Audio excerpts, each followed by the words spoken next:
So I'm on a mission to 100% every game that I have, and for today's video, it's...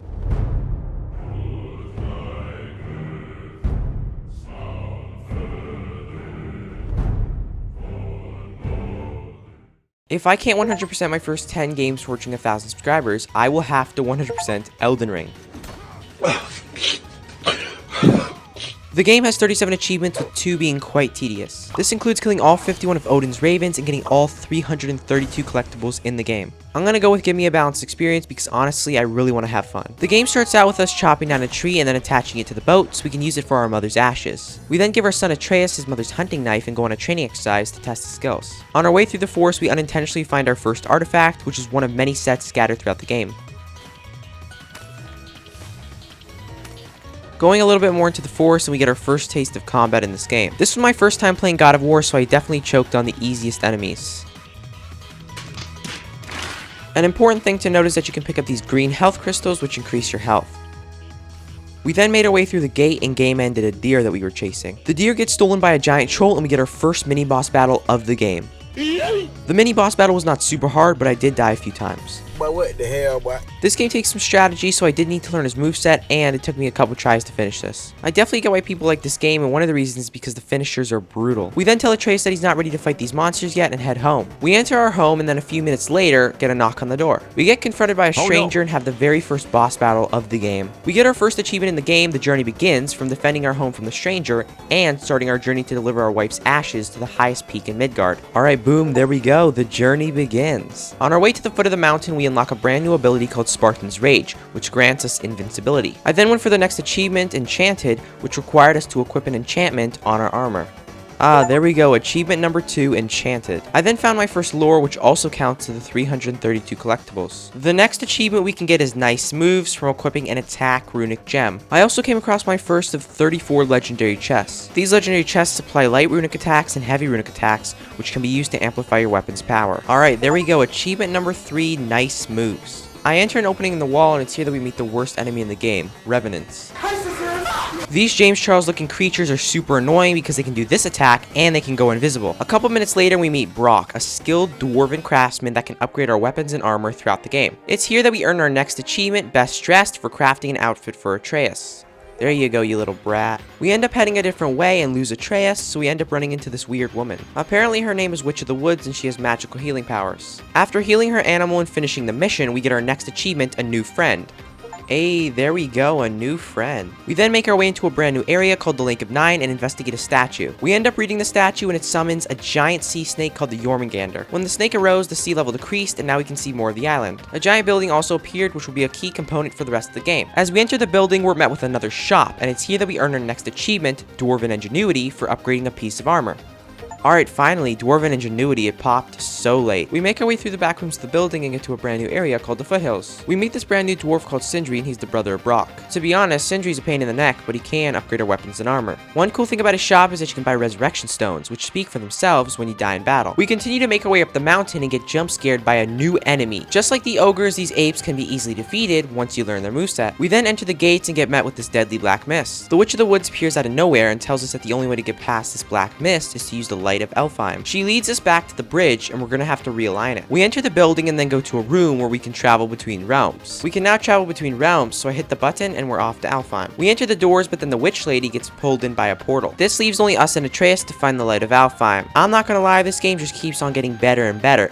We now have to destroy these plant bulbs and we can fight these brand new enemies that fly. The next thing we do is get on a boat and head out into the open seas. We can also now collect these saps, which give 2 of any random stat point. As we traverse further though, Atreus gets a giant headache and we have to calm him down. We make it to an island in the middle of the sea and get attacked by some more dark elves. These dark elves also have a different finisher and it looks absolutely amazing.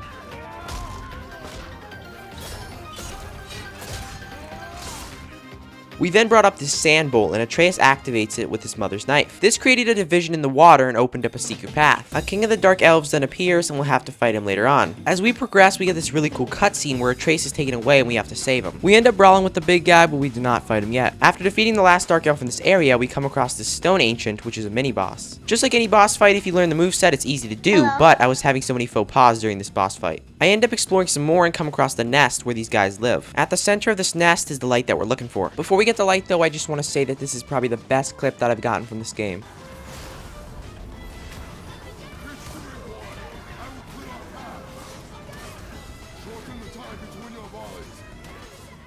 We then take out the main energy source and drop down to the light. We end up getting the light and have to return back. We use the light on Atreus' bow so we can use light arrows. Getting a little bit further to the exit, and we come across another sand bowl, which Atreus uses to open this door. After a couple hours of not getting achievements, we get our next achievement, Feels Like Home, for allowing all the light elves to return home.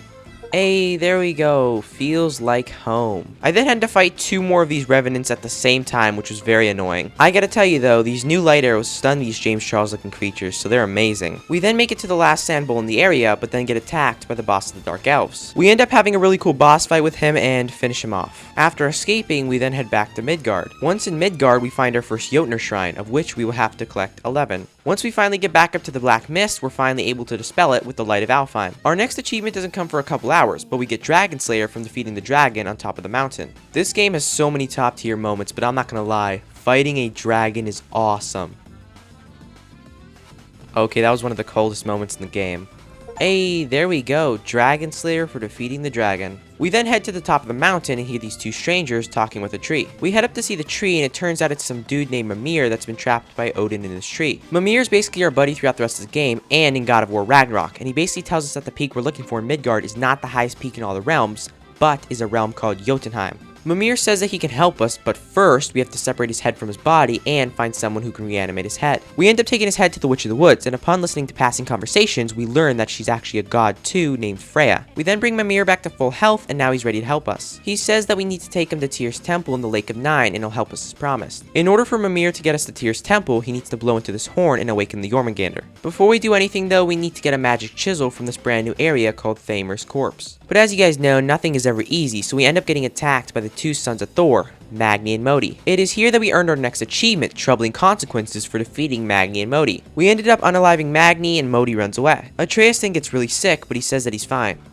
Hey, let's go. Troubling Consequences for defeating Magni and Modi. That was such a cool boss fight. We finally get the magic chisel and now can unlock every single door in this game. To unlock these doors with the magic chisel, we need to find its binding points, and sometimes there's 2 while others have 3. Now that we have the magic chisel, we can now enter the temple. Once we enter the temple though, we end up getting attacked by Modi. Atreus then gets really angry and passes out due to his power. We end up beating up Modi, but he escapes, so we have to take Atreus to the Witch of the Woods to heal him. Freya then tells us that in order to heal Atreus, we need to get the heart of a gatekeeper in a brand new realm called Helheim. She also tells us that our frost axe will be useless against the enemies in Helheim because they're made of ice, so we head home to retrieve a brand new weapon called the Blades of Chaos. This is also where we retrieve our next achievement, Hello Old Friend, for retrieving the Blades of Chaos.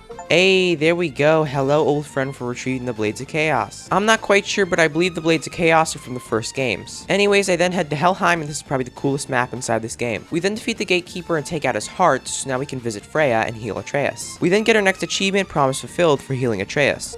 Alright, there we go. Promise fulfilled for healing Atreus. We then head to the mountain peak, and on the way there, we tell Atreus that he's a god, which was unbeknownst to him before, and he gets a little cocky. Once we reach the mountain, though, we have our final encounter with Modi, and Atreus ends up killing him. We then make it to the very top of the mountain once again, but as you guys know, nothing is ever easy, so when we try to use the magic chisel, Baldur ends up attacking us. We end up having this really cool boss fight with Baldur, so we jump on his dragon to rescue Atreus. We actually get our next achievement, round 2, for rescuing Atreus again. We then have this cool cutscene where we travel to Helheim with Baldur. Hey, there we go, round 2. I can't believe we rescued Atreus again. We then need to find a way out of here, which we do by jumping on a ship. To my surprise, we get our next achievement, past Hans, for riding the ship out of Helheim. Before we get this achievement though, we get this really cool cutscene of 2 people fighting, and I believe this is a reference to the first God of War games where Kratos kills his father Zeus. Hey, there we go, past Hans. What a cool mission. We then get our next achievement, the best moves, for fully upgrading a runic attack. Alright, dang, that took a long time. The best moves, let's go. We then climb up this platform and are able to collect a shard, which allows us to travel to any realm we want. I then make it back to a shop and obtain our next achievement, the Path of the Zealot, for obtaining the Traveler set of armor. Hey, there we go, Path of the Zealot. That was definitely a missable one for sure. We can't actually travel to Jotunheim yet though, because we need a projectile for the light, so we'll use Mimir's other eye for that. We then took Mimir to awaken the Jormungandr, because his eye is in a Thor statue which the beast swallowed. As we get further into the mouth of the Jormungandr, we find the chest with Mimir's other eye. As we're escaping the mouth though, the Jormungandr ends up getting attacked and we get flown out. Freya then shows up and we learn that Baldur is actually her son. Baldur then shows up in a really cold way, and we're gonna have a boss fight with him, which will be our last encounter. Atreus then sticks a green dagger into his body, so he loses his magic, and now he's vulnerable to our attacks. We earn our next achievement, Twilight Beckons, here for defeating Baldur. Before that happens though, Kratos delivers the coldest line in the game. The cycle ends here. We then game in Baldur, and with a lifelong grudge from Freya against us, we earn our next achievement. Hey, there we go, Twilight Beckons. Baldur was such a good antagonist. We then use Mimir's eyes as a reflector and travel to Jotunheim. Before we reach the peak though, we learn that Atreus is half giant because his mother was a giant. Once we reach the top of the peak, we earn our last achievement for the story, which is Last Wish for spreading Atreus' mother's ashes. Alright, there we go, the last story-related achievement, Last Wish. Just wow, this game was amazing. After finishing the story, I decided to go for all the collectible achievements and the rest. The first achievement I decided to go for after completing the game was Trilingual for learning all the languages of Muspelheim and Niflheim, which allowed us to access both realms. Alright, there we go, that's the last chest we need for this Trilingual achievement. I'm very excited. And there we go, that's one less collectible achievement to worry about. Along the way, I assisted these wayward spirits, which count towards another achievement. For example, this spirit asked me to eliminate his old crew. We can also find treasure maps, which lead to buried treasure, and that leads to another achievement. The first thing I decided to do was complete all my favors because they didn't require any collecting, and they seemed easy to do. One of these favors was to unlock the new realm, Niflheim, and I got my first taste of pain in this game. This realm has some of the best armor in the game, but it's entirely engulfed in a mist, which can kill you if your timer runs out. There are many rooms to this area, and each room has a bunch of enemies. After you defeat each enemy, you get chests, and these chests reward you with mist echoes, which you can use to buy armor. There's an area where you can collect a bunch of treasure and open 3 realm tears, which gives you another achievement. I'm gonna be honest when I say that I'm not ready to tackle this, so I head back to Midgard. Instead, I went to kill my first Valkyrie of 9, but that didn't end so well. I then decided that I needed a plan to make collecting collectibles easier, so I looked up a guide and went from map to map getting the collectibles. The next achievement I went for was Iden's Orchard for collecting all the health apples and getting max HP. Hey, there we go, Iden's Orchard. I'm not gonna lie, I was losing so much motivation because of these tedious collectibles. After getting that collectible, I felt bold enough to tackle my first Valkyrie, so I went ahead and did that, and I actually won. After defeating my first Valkyrie, I headed to Helheim because I thought it'd be easier to clear the other realms first before doing Midgard. I decided that I should also kill the Valkyrie here in Helheim so I wouldn't have to go back to this realm. When I returned to Midgard, I was actually pleasantly surprised when I got my next achievement, Beneath the Surface, for exploring all the Lake of Nine. Oh, yo, Beneath the Surface. I actually have not explored all the Lake of Nine, so that's very interesting. Must be a glitch, but I'm not complaining. The next achievement I got was Death Happened Here for fully exploring Veithurgard, which is a brand new area that you get from completing the last favor of Brock. Now, this area is actually quite interesting because we can free our first dragon of 3, which is progress towards another achievement. Hey, there we go, Death Happened Here, W achievement. I then freed the second dragon, which means that we only need one more dragon in order to get the achievement. I then traveled to Alfheim and earned my next achievement, All Will Fall, for defeating my 1000th enemy.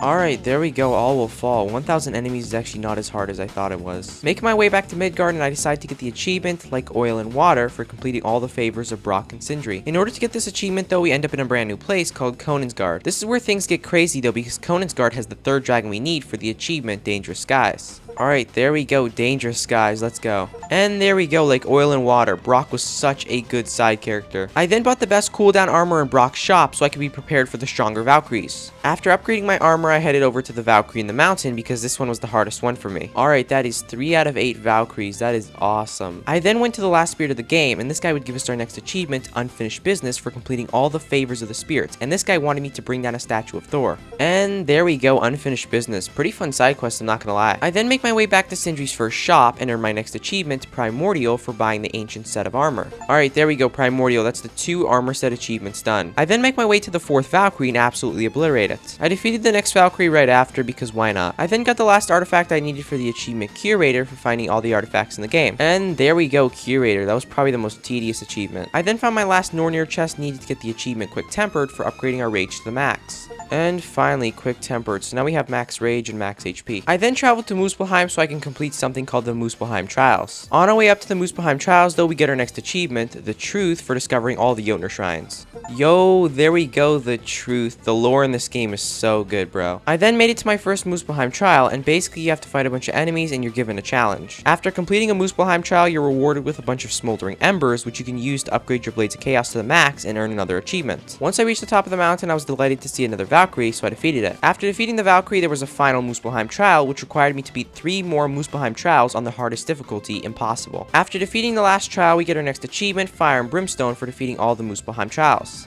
And there we go, Fire and Brimstone. That was probably one of the more enjoyable achievements. After getting that achievement, I returned to Brock and Sindri's shop and earned our next achievement, Why Fight It, for upgrading our Blades of Chaos to the max. And there we go, why fight it? Now all we need to do is upgrade our Leviathan axe to the max. My next mission was to take down the last couple Valkyries so I could fight the queen, so I did that. Alright, there we go, that Valkyrie's done. Only one more Valkyrie to do, and then we can fight the queen. I decided to go back to Niflheim because I wanted to try for that achievement again. Before I went into the mist, I bought a new set of armor, the Deadly Mist armor, because it gave resistance against the mist. In order for that achievement, I needed 70,000 mist echoes and 3 anchors of fog, so I went from area to area collecting mist echoes. Thanks to the internet, I learned that you're not actually supposed to collect the chests in the starter area because once you go through the whole area and come back, those chests will be worth more. Niflheim also has the last Valkyrie that I need, so I went looking for that son of a gun. Lo and behold, I actually find the Valkyrie and decimate it. Alright, baby, that's the last piece of the puzzle. Now we can fight the Queen Valkyrie. I then head back to Midgard and go to the Council of Valkyrie so I can fight the Queen Valkyrie. I place the 8 Valkyrie helms on the corresponding throne so the Queen Valkyrie can appear. I was absolutely flabbergasted when I saw this thing's HP bar and especially the damage it can do in one hit. I'm not gonna lie when I say that I've been fighting this Valkyrie Queen for the past hour and a half with no progress. But luckily I was able to learn its entire moveset and how to block 90% of those moves. It was literally on its last HP, but I ended up dying, but luckily I had a resurrection stone, otherwise I would have rage quit. And it's here that we earn our next achievement, Chooser of the Slain, for defeating all 9 Valkyries. Hey, there we go, Chooser of the Slain, the Queen Valkyrie is cooked and we got our achievement. The next thing I did was hunt down the last 2 ravens that I need for the achievement, All-Father Blinded, for destroying all the Odin's ravens. Hey, there we go, All-Father Blinded, let's go. I then returned to Niflheim and got the achievement Darkness and Fog for retrieving all the treasure from the workshop chamber. And there we go, Darkness and Fog, let's go. I then returned to Sindri's shop and earned our next achievement, Worthy, for fully upgrading our Leviathan axe. And there we go, Worthy. Only one more achievement until we get the 100%. The last achievement I needed was Treasure Hunter for finding all the dig spots in the game. Alright, here we go. This is the very last treasure. I can't wait. And there we go, the 100% achievement, Father and Son. Let's go. After getting the 100%, I think it's time that we part ways, so I'll see you in the next one. Peace.